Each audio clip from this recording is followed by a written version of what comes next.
গণ অভ্যুত্থানের পর বিএনপি এবং জামাত অস্ত্রের মহড়া দিচ্ছে বলে অভিযোগ করেছেন এনসিপির সদস্য সচিব আখতার হোসেন।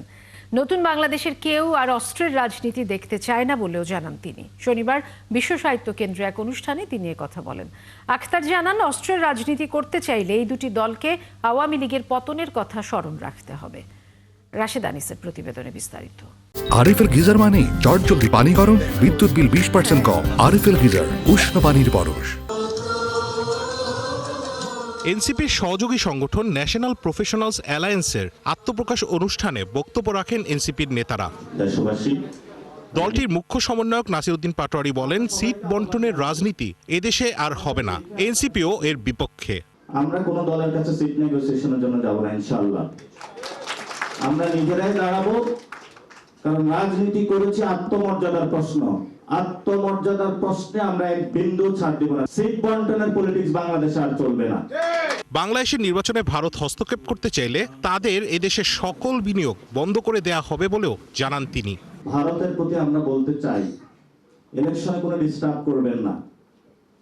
যদি ডিস্টার্ব করতে আসেন, এই বাংলাদেশে আপনাদের অনেক ইনভেস্টমেন্ট রয়েছে, আমরা এখনো কিন্তু কিছু বলি নাই, সবকিছু বন্ধ হয়ে যাবে।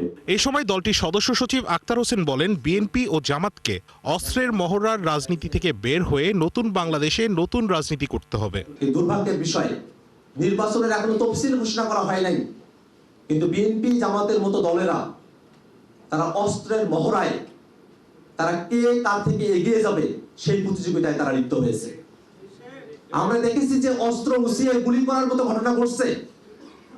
এই বাংলাদেশ তো আমরা প্রত্যাশা করি না।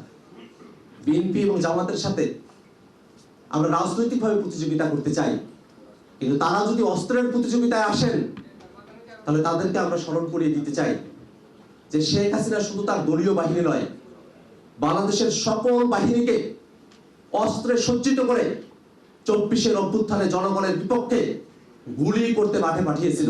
ভারতকে বাংলাদেশের সাথে সুসম্পর্ক বজায় রাখতে চাইলে অবশ্যই শেখ হাসিনাকে ফিরিয়ে দিতে হবে বলেও জানান তিনি। শেখ হাসিনাকে বাংলাদেশের বিচার ব্যবস্থার উপরে বাংলাদেশের মানুষের কাছে অতি দ্রুত হস্তান্তর করার আমরা দাবি জানাই। রাশেদ আনিস, 71, ঢাকা।